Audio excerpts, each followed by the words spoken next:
Hi, my name is Leona Nelson. This is for course Nutrition 4901. Today I'll be presenting prevalence of obesity among vegan and vegetarian children compared to non-vegetarians.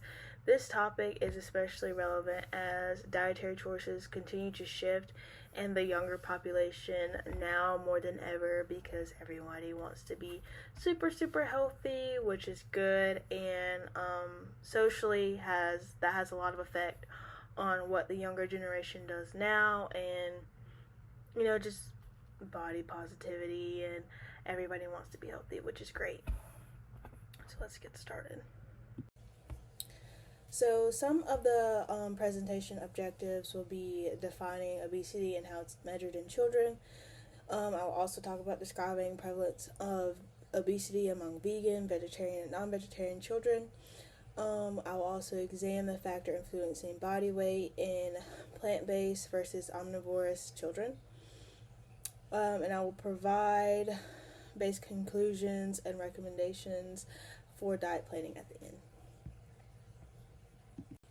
So for some background information, obesity equals the BMI at or above the 95th percentile for children and teens of the same sex and age. Vegans exclude all animal products. Vegetarians exclude meat and may include dairy or eggs. I think it just varies on person to person. Non-vegetarians include all animal products. Why this matters is because childhood obesity affects nearly 20% of children in the U.S. The long-term risk include type 2 diabetes, cardiovascular issues, and orthopedic issues as well. Prevalence of obesity in vegetarians versus non-vegetarian children, there was a study done, and it was found that vegetarian children generally had a lower BMI compared to non-vegetarian peers. Obesity prevalence among vegetarians was lower, likely due to higher intake of fiber, fruits, and vegetables. Vegans' diets may be lower in energy density because of fewer calories for food.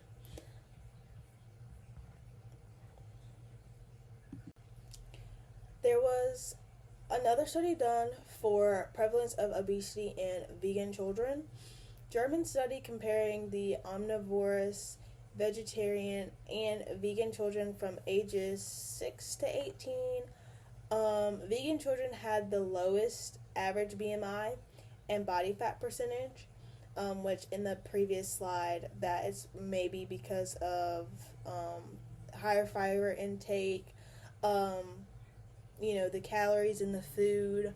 No evidence of malnutrition, but some concerns about the bone, mineral content, and B12, vitamin B12.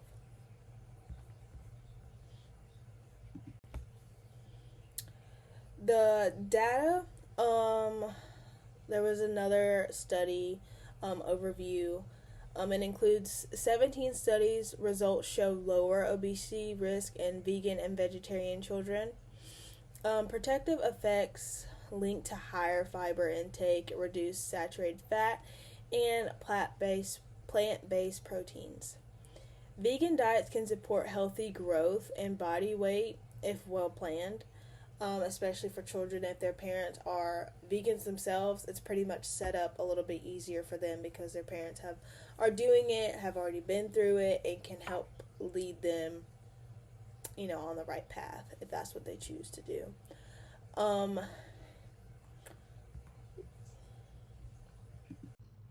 So for influencing factors to consider, socioeconomic status, some vegan/vegetarian families may have more health awareness and access to fresh food, which is amazing. You'll have your kids starting young, wanting to eat healthier, wanting to eat better. They have more access to fresh, healthy foods and not things so processed that upset their stomachs or start a lot of GI issues.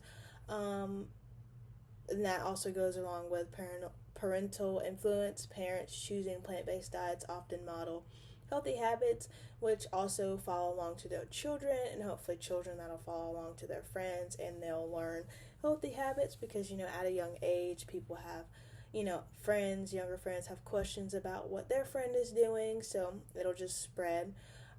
Physical activity levels may differ across groups, but that's not really consistently studied because every family is different. Some people might prioritize physical activity, some people might not because they're already thin and don't really think like it's necessary. Especially people that have fast metabolisms, that have the fresh food and just eating right the entire time. Nutritional quality: a poorly planned vegan diet can still be high in processed food and can lead to weight gain, especially if what they're eating, they consume a lot of it. And some families might not realize that it's important to not have processed foods and to really read the label. And that's why it's important to have a registered dietitian or someone you can talk to about your food choices, especially if you're not starting out from a young age. I know we're talking about kids starting from a young age, but I just wanted to add, if someone wants to try this, and they're like 17, 18, hopefully their parents can help them. But if not, not everything is always good, but it can lead to weight gain, it can lead to unhealthy habits. You just gotta be careful what you're eating and make sure you're not consuming too much of it. Summary and some recommendations. Vegans and vegetarian children generally show lower prevalence of obesity. These diets can be protected when nutritionally adequate, rich in whole foods like legumes, whole grains, fruits, vegetables, nuts, seeds, supplemented properly, for example, B12, calcium, vitamin D, and omega-3. Some recommendations: encourage balanced plant-based eating with guidance from a registered dietitian. Educate families on nutrition-dense food choices regardless of diet pattern. I just added some references for the last slide. I also wanted to add that the research consistently shows that vegan and vegetarian children generally have lower prevalence of obesity compared to their non-vegetarian peers.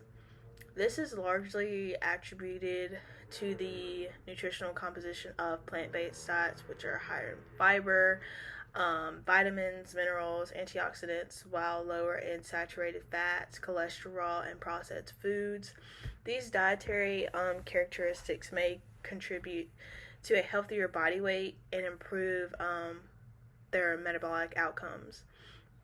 Families who choose plant-based diets often demonstrate higher, healthier awareness overall, and which lead to better food choices, increase in physical activities for some families, and they really focus on higher balanced meals. However, while the data supports the potential benefits of vegetarians and vegan diets, it's in preventing childhood obesity, it's still important to approach these diets with care. Children have unique nutritional needs. If a plant-based diet is not well planned, there may be some risk of nutrition deficiencies, mainly like iron, calcium, and vitamin B12. Overall, while plant-based diets may offer protective effects against childhood obesity, a holistic approach that includes proper nutrition, education, regular physical activity, supportive home environments, and access to healthy foods is essential for promoting long-term health in children. And you also don't want your children to be so wrapped up in it and potentially cause malnutrition or sometimes eating disorders. I know this last part was not on the slides. This is just what I wanted to add. for you guys to listen. Thank you for watching and listening to my PowerPoint.